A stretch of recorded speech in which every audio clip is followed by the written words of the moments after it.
Hello, welcome to the DMCB podcast. This is the podcast about metal and music and all those good things. Tune in.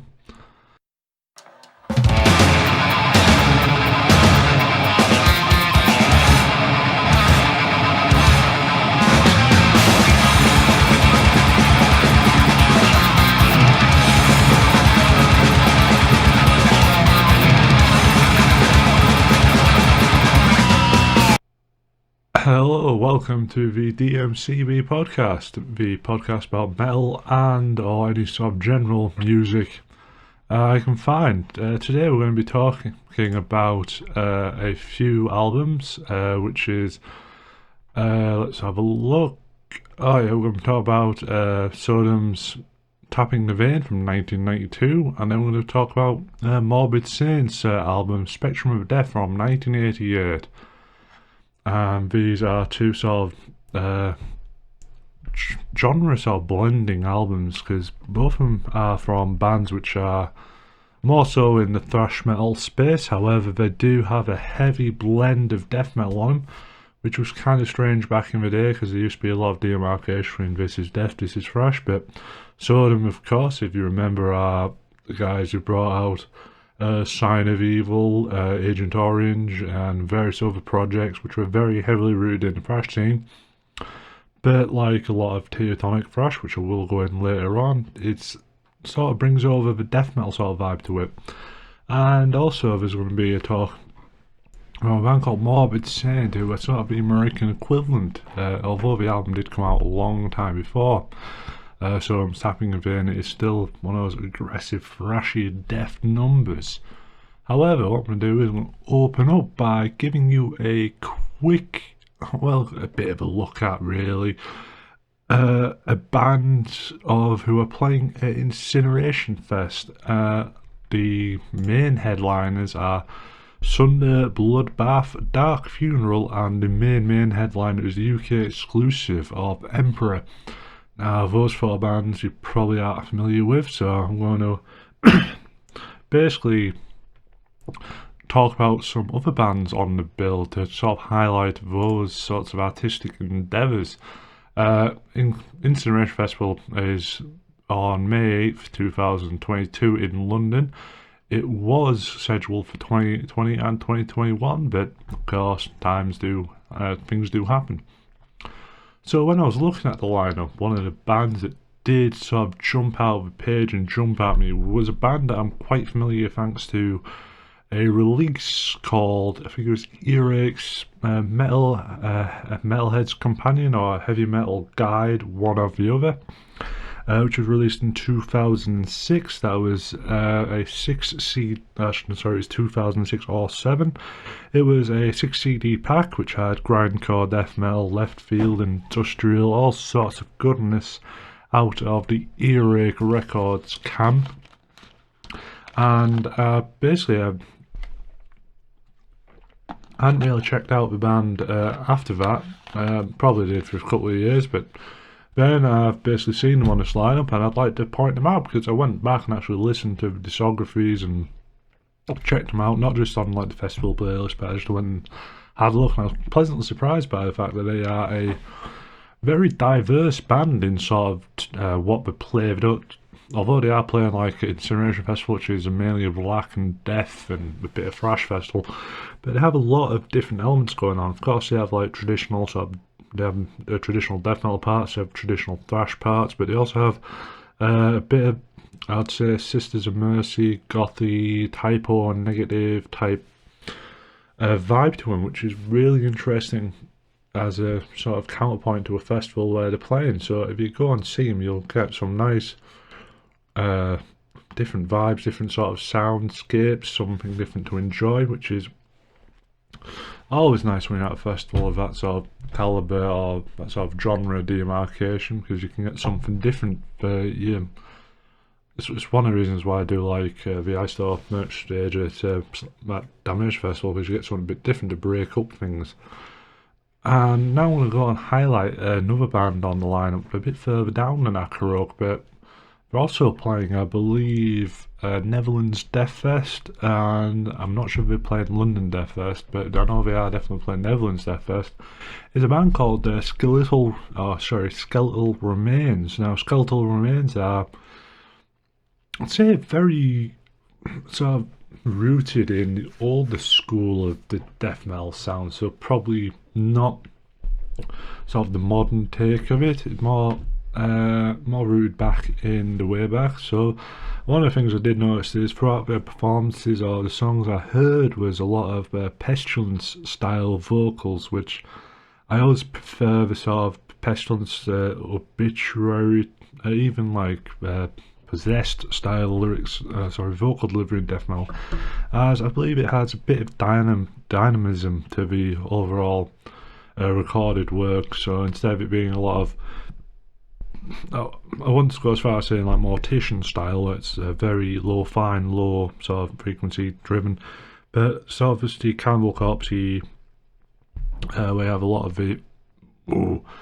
that sort of vocal delivery style, with not a lot of dynamics, and of course you do have quite a low heavy bass content in the mix. So, but with Pestilence style vocals or obituary style vocals, they do kind of rise above the mix, and that helps basically add a bit more of a layer of depth to it.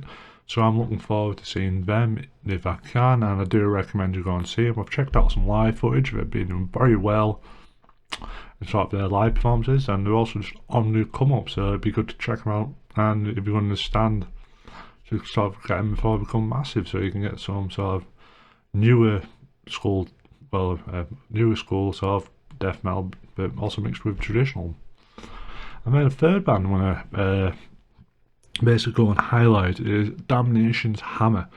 Now, Damnation's Hammer are a relatively new band to, I'm assuming, the scene. They only have one release on Spotify, so I'm not sure, but I do assume they may have more out there. And what I really enjoy about this sort of band was they had a very sort of course they are of the extreme sort of bent to them, but they have a nice bit of new wave of British heavy metal influence. I know, of course, new wave of British heavy metal is you can't really move in the metal space without banging into sometimes new wave of British heavy metal sounds to it. However, it does have the sort of classic new wave of British heavy metal type vibe to it, which is really enjoyable if you combine that with sort of the thrashy, deathy nature to things. Sort of like I would say sort of like Carcass's death and roll style. But yeah, it's definitely a band I'd recommend go and check out if you're at the festival, and just if you want something a bit different, something to break out, or something to basically refresh you or change your basically mood before you go and see the headliners or something like that. So I'll go over them. That's Akarok, which are good to go see if you want some depth of sort of soundscape, depth of genre, with different sorts of things blended in. Skeletal Remains, if you want some nice old school sounding death metal, but with a bit of a new twist to it. And then Damnation's Hammer, if you want something that sort of thrashy new wave of British heavy metal style. And then I'm going to go on to talk about a couple of albums we're going to go through. And what I'm going to do is just going to bring them up on Spotify, just so I remind myself of the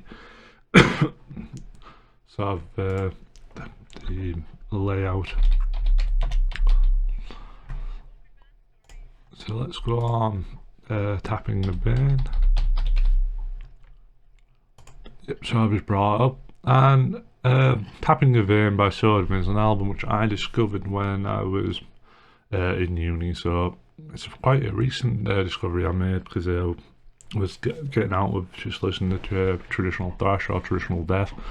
But it starts off with two very good, very fast, very deliberately basically aggressive tracks, and that is the title, not the title track, but the first track is Body Parts, which as soon as it hits in you get a good sort of blending of the drums, guitars. One of the things I really enjoy is that it has a nice tone on the drums, which it isn't like very repeaterish. It has nice dynamics to it, And then of course you have the vocal delivery, which is a lot more sort of gravelly, not sort of like traditional high pitched thrash metal sort of deliveries by guys like Dave Mustaine or bands like Anthrax and that sort of thing.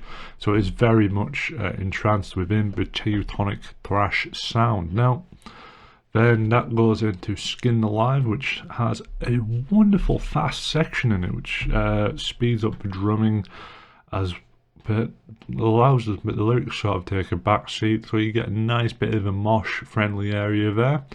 And now I'm going to go and highlight a couple of other songs, like The Crippler. Now, The Crippler is a song which I enjoy the fact that it applies and uses different sort of vocalizations, so effects loops and sort of different effects to go along with it, as that really helps create almost a nice atmosphere of somebody talking within themselves. So maybe that's to go along with the whole war theme of the album. So that's a nice, interesting little thing there, as well as having a look at the final song, which is Reincarnation, which at 7 minutes and 49 seconds, that's almost 8 minutes of a song, which you don't expect in a lot of thrash releases, especially not those of the aggressive type. It's a good song if you want a nice sort of long-lasting song to enjoy. So, but what I'm going to do is just going to take a side here, talk about Teutonic thrash as it is, because through this podcast I'm trying to basically discuss metal, but trying to explain certain terms of use so you can understand it. Teutonic thrash is the German sort of segment of thrash metal. With thrash metal, of course, you have the American scene. We have the big four in America. I'm not sure if that was ever officially declared, or was it just a marketing scheme anyway. It is Metallica, Megadeth, Anthrax and Slayer. Anthrax being my favourite of those four. Then within Germany you also have a big four over there. However, I believe that was around, I'd like to say around 2015 or something would be the first time I saw them placed together in this manner. That was at Leones de Rock, which is a festival in Spain, and that's of course Sodom, as I mentioned, Creator, Destruction and Tankard. Creator probably my second favourite, actually my favourite of the four, but those are basically the Teutonic Big Four. However, if you want to go for a bit of proto-German thrash history, I'd highly recommend checking out a band called Holy Moses. Holy Moses are a female-fronted band who basically everybody in the Big Four is a massive fan of, and they kind of help spearhead the German thrash movement. Of course, in Germany you do have bands like Helloween, who yes are more in the power metal sort of space. However, they do have a heavy thrash presence to them, because they were trying to counterpoint the more, I don't want to say commercial, but more traditional metal or traditional rock Scorpions. So definitely check out Sodom, definitely check out Creator, Destruction and Tankard. Creator, I'd recommend the albums Enemy of God and Endless Pain, because those are the two albums that kind of got me into that band to start with. And now I want to move on to the second album of our discussion today. We're going to go into Morbid Saint. Now, Morbid Saint are a band out of America with the album Spectrum of Death. Now, what happened is initially I went to look at the deluxe edition, the extended edition of Spectrum of Death, but I soon realised that a lot of it was demo takes and different sorts of basically expressions of the same song. So you start off with the classic, or as I call it, the classic Morbid Saint song. Was nearly said Morbid Angel there, which is Lock Up Your Children. Now, Lock Up Your Children is a complete chaotic assault of thrash and death, but what I enjoy about the sort of vocal styles in this is the way it sort of built, the way like the vocals are sounding like somebody screaming and is in anguished pain. So it isn't like a traditional like growly death metal. It's very high pitched. I think that's essentially because of the thrash metal nature of it, which is what happens when you combine sort of the thrash death sort of combination to it. And then from there, I'm going to go and highlight a song that really leapt out on the page to me. Is these 7 minutes and 4 songs. Again, these are very long compositions for the sort of style you'd be used to. Of course, people look at Metallica and think that if you look at Metallica's initial discography, it's very short songs, and they're sort of the prototype for most thrash bands. But the title is the song Assassin, which is 7 minutes long, is absolutely a good song to listen to. It helps encapsulate the sort of scope of the album, the themes of the album, as well as being good compositionally, as well as giving you nice fast parts, some slow parts, so you do have nice building. It isn't just constant chaotic assault on you. And that's about what I'd highlight from the album, although there is there's an instrumental track called Spectrum of Death, which is, if you're into sort of a more instrumental side, that's very nice because it leads into another 7-minute composition, which is Scars, which isn't, in my opinion, as good as Assassin, but it's a good album to check out. I'd also like to highlight the song Damien. That was another enjoyable song on the album. So that was Spectrum of Death, which was released in, I believe, let's just check my notes.